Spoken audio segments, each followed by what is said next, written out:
бисёр ситораҳои футбол дар кӯдакиашон ҳаёти зебо надоштаанд ва ин аҷиб нест. барои муваффақ шудан як истеъдод кам аст ва боз зарур аст ки феъли ҷасур дошта бошӣ ва ин гуна феълро танҳо дар кӯдакӣ ба худ мегирӣ. имрӯз ман ба шумо дар бораи беҳтарин бозингарони ҷаҳон гап мезанам, дар куҷо калон шуданд ва дар ҳаёт ба чӣ комёбиҳо даст оварданд ва айни ҳол чӣ гуна зиндагӣ карда истодаанд. хотиррасон мекунем ки спонсори ин видео компанияи AdinXBet аст. дар ин ҷо коэффициентҳои баланд ва бонусҳои гуногунро меёбед. ссилкааш дар коментария. инчунин агар бо промокоди TAJFUT регистратсия кунед, барои аввалин пардохтатон то 6500 рубл бонус медиҳанд. акнун давом медиҳем. Златан Ибрагимович метавонист футболбоз нашавад. оилаи ӯ дар Росенгорд зиндагӣ мекард. дар навҷавонияш Златан велосипед медуздид ва дар 15-солагиаш хост ки академияи футболро партояд ва ба кор машғул шавад, то ки ба модараш ёрӣ расонад ки оиларо хуронад. вале тренери академия ӯро аз фикраш гардонд. Ибрагимович дар дастаҳои беҳтарини Аврупо бозӣ кард ва чандин трофеҳоро ба даст овард. ҳозир ӯ дар Лос Анҷелес Galaxy бозӣ мекунад ва дастаро ба қуллаҳои баланд бардошта истодааст.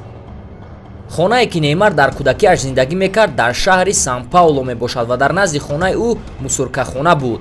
хонаи Неймар аз дигар хонаҳо ягон фарқият надошт. хонаи оддии бразилӣ. ҳар рӯз дар кӯчаҳои шаҳри Сан-Пауло кӯдакон пойлиш баромада бо тӯпи дарида мӯъҷиза нишон медиҳанд ва баъзеашон ҳатто аз баъзе истораҳои футбол филмҳои беҳтар нишон медиҳанд. дар ин кӯчаҳо Неймар бо оилааш то соли 2008 зиндагӣ мекарданд, то вақте бозингари бразилӣ ба футболи профессионалӣ машғул нашуд. баъд аз гузаштани Неймар ба ПСЖ ӯ дар Фаронса хонаи 5 ошиёна харид ва нархи ӯ на кам аз 5 миллион евро мебошад. лайкҳои шумо барои ин видео қиматбаҳоянд. зудтар лайк монед, обуна шавед ва зангуларо зер кунед. мо барои шумо кӯшиш мекунем. Лионел Месси дар шаҳраки Росариои Аргентинӣ таваллуд шудааст, дар шаҳре ки Че Гевара таваллуд шуда буд. падари Месси дар комбинат кор мекард ва модараш дар он ҷо полшӯяк буд. оила қашоқхона зиндагӣ ба сар мебурданд ва вақте духтурон гуфтанд ки дигар қадди Месси баланд намешавад ва ба ӯ ҷарроҳӣ лозим аст, оилаи Месси барои ҷарроҳӣ пул надошт ва ин касал метавонист ки карьераи футболии писарбачаро шиканад. вале хушбахтона роҳбарияти Барселона барои ҷарроҳии Месси маблағ ҷудо кард. оилаашро ба Аврупо овард ва Мессиро дар академияи Барселона гирифтанд. акнун Месси барои ин хизматҳои даста Барселонаро ба қуллаҳои баланд бардошта истодааст. ҳозир Месси дар хонае зиндагӣ мекунад ки намуди ӯ ранги тӯпи футболӣ дорад, ки ӯро архитектори беҳтарин Луис де Гаридо сохтааст. аз кӯдакиаш Криштиано Роналду футболбозиро дӯст медошт ва аз ҳама тӯҳфаи нағзмедиҳаш ин тӯпи футболӣ буд ва дигар тӯҳфаҳо ӯро хурсанд намекарданд. хонаи онҳо аз блокҳои дарахтӣ ва кирпич сохта шуда буд. дар он кӯча оилаи Роналдуро нағз намедиданд, барое ки Криштиано рӯзҳои дароз дар кӯча футболбозӣ кардан мегашт ва рӯзе набуд ки трезаи ҳамсояҳоро нашиканад. рӯзҳое ки Роналду аз доду вои ҳамсояҳо метарсид аллакай пушти сар шуданд. дар Мадрид ӯ дар хонае зиндагӣ мекард ки монанди осорхонаи санъат буд ва баъди гузаштан ба Ювентус Криштиано дар маҳаллаи аристократи Турин дар назди дарёи Борге По хона харид. хонаи ӯ монанди қаср аст ва пеш аз бозингари португалӣ дар ин хона бозингарони боистеъдоди Ювентус зиндагӣ мекарданд: Зинедин Зидан ва Фабио Канаваро. ҳамлагари Барселона Луис Суарес низ метавонист дар кӯдакиаш карьераи футболиашро партояд. вақте ки падари ӯ аз оила рӯ гардонда рафт, Суарес ба кор машғул шуданӣ буд, то ки ба модараш ёрӣ расонад оиларо хуронад. вале нағзмедидаи ӯ София Балби ӯро ба стадион сур мекард ки Суарес бозӣ кунад ва орзуи худро амалӣ гардонад. дар 19-солагиаш ба бозингари уругваи дастаи голландӣ Гронинген ҳавасмандӣ пайдо кард ва аз ҳамин даста карьераи аврупоии бозингари уругваӣ сар шуд ва ҳозир ӯ дар Барселона баромад мекунад. Карим Бензема дар шаҳри Лион таваллуд шудааст. оилаи серфарзанди муҳоҷирон аз Алжир дар маркази шаҳр дар хонаи майдаак зиндагӣ мекарданд. Бензема ҳамавақт ба худ боварӣ дошт ва кӯшиш мекард ба мақсадаш расад. ӯ ҳамавақт ба машқҳо ҳузур мешуд ва бо бачаҳо дар кӯча дайдугӣ намекард. акнун Бензема дар беҳтарин дастаи ҷаҳон бозӣ мекунад ва барои худ хонаҳои қиматбаҳо мехарад.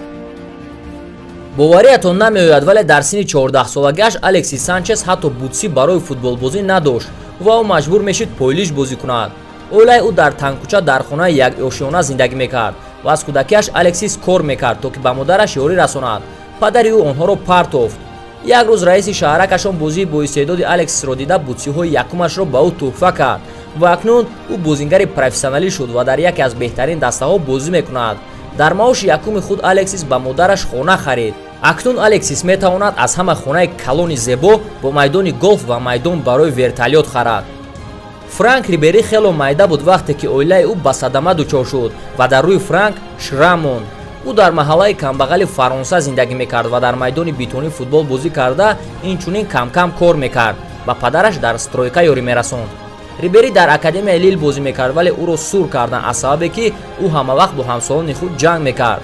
кӯдакон дар ҳоли ӯ механдиданд, гуфта ӯ мисли аҷина аст ва бозингар худро дошта наметавонист ва ҷангро сар мекард. дар соли 2007 Рибериро Бавария харид ва дар ҳамин сезони анҷомшуда ӯ дастаро ҳамчун агенти озод тарк кард.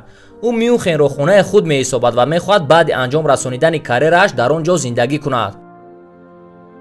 дар 15-солагиаш Анхел Ди Мария дар заводи кумур кор мекард, то ки ба волидайнҳояш ёрӣ расонад ва баъд аз кор ӯ ба машқҳои футбол ҳозир мешуд. ӯ футболро хело дӯст медошт. барои якумин бутсии Ди Мария оилааш ҳамаи пулро сарф кард ва як моҳи дароз онҳо аз гушнагӣ танқисӣ мекашиданд ва авқотҳои мусуркаро ҷамъ карда мехӯрданд. аз он вақт Ди Мария дар дастаҳои калони Аврупо бозӣ карда ва ҳозир ӯ дар ПСЖ карьераашро давом дода истодааст. Ди Мария аз мушкилиҳои кӯдакиаш зиқин намекунад. ӯ мешуморад ки махсус ана ҳамон мушкилиҳо ба ӯ ёрӣ доданд ки ба мақсадаш расад. дорандаи тӯпи тиллои Лука Модрич дар шаҳри Задр дар Хорватия таваллуд шудааст. баъд аз барҳам хӯрдани Югославия оилаи ӯ аз шаҳр гурехта ба қишлоқ рафтанд. дар қишлоқчаи онҳо тақрибан 100 нафар зиндагӣ мекарданд. падари Модричро ба армияи Хорватия даъват карданд. бобояш бошад аз тирҳои солдатҳои сербӣ вафот кард.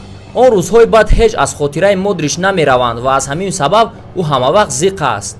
аз он рӯзҳо вақти бисёр гузашт ва Модрич тавонист дар Англия бозӣ кунад, дар лигаи сахттарини ҷаҳон ва ҳатто тавонист бозингари асосии дастаи шоҳона шавад. Модрич капитани мунтахаби Хорватия буд дар ҷоми ҷаҳон ва мунтахабашро ба финали ин турнир баровард. ана ҳамин гуна сахтиёру футболбозони беҳтарини ҷаҳон пӯчи сар карданд. барои ҳамин агар ягон мақсад ва орзу дошта бошед, ба пастии зиндагӣ нигоҳ накарда кӯшиш кунед амалӣ гардонед. онҳо тавонистанд, шумо низ метавонед. агар видео ба шумо маъқул шуда бошад, лайк монед ва дар канал обуна шавед ки аз видеоҳои ояндаи мо қафо намонед. бо шумо буд Мирзоёр Гаюров. хайр.